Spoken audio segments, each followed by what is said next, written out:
So for today, the 30th of May, we look at something a little bit different rather than the usual sort of swings and things like that. We're going to just look at gold here from today. Now this is a trade from about 9 o'clock this morning. It was really the first indication of a bit of a pullback on gold. And I've got to tell you, we were running a live trading session today, and this wasn't the point. This was not the point at which we looked to enter the trade. And the reason for that is that very much gold was in an uptrend, and as such, really looking to take the short side would be a very, very dangerous thing to do unless there are significant reasons for taking a short. We don't just want to short it just because the market starts to turn down a little bit. We could be trying to short a rising market. So really, you need to make sure there are reasons to take these trades ultimately. So what are these reasons? Well, there's a number of reasons. One might be the trend, one might be resistance that we've come into, one might be the sniper circle.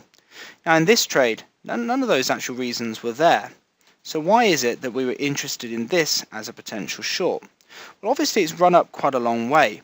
So those indicators turning from green to red here, the usual sort of swing trade from green to red here, the entry will be here, and with red the indicator at the bottom here. So the entry is very much there. But there's not enough confirmation yet for me to think that really this market's more likely to fall. It's quite interesting, over the first couple of bars it really starts to go absolutely nowhere until it ends up testing this dotted line here. Now this is what we call a pivot point. It's like a resistance area, and really the key price from which the market turned in this area. Now a classic pattern that we see a lot happen is that very often after a short, it'll often retest back to that pivot, and then if the market's going to fail, it often fails having tested that area first.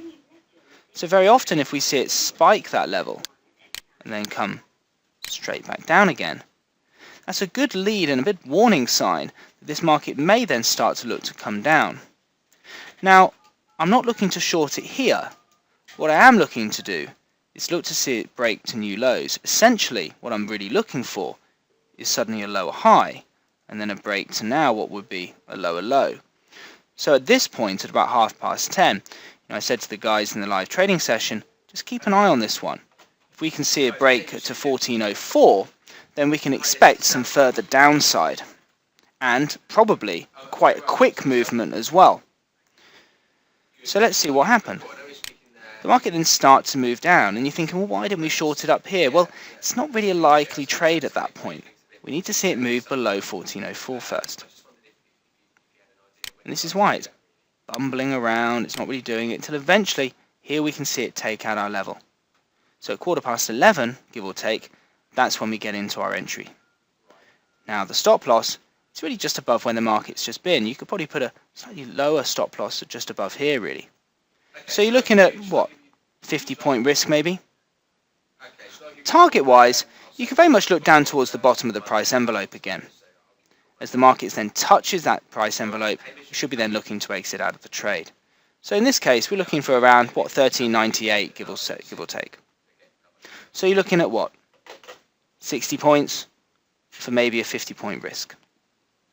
But the most important thing about this trade is that suddenly the trends are much more likely to go down. The market is much more likely to fall because it's failed to find buyers up at these prices. The market is now failing. It's broken now to a new low. And then the market now starts to gather pace and moves down very quickly to our target zone. Trading doesn't have to be complicated, but it's about understanding why the markets work in certain ways. Now, a lot of entries at Trendsignal are very, very simple.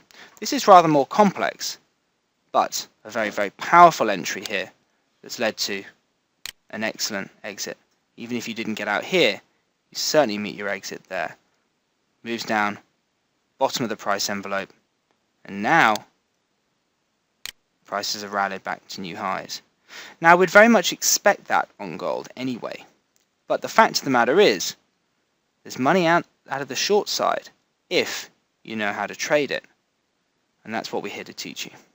If you would like more information about trading the right way, Trendsignal is giving you the opportunity to see and hear about its services live at a free online seminar.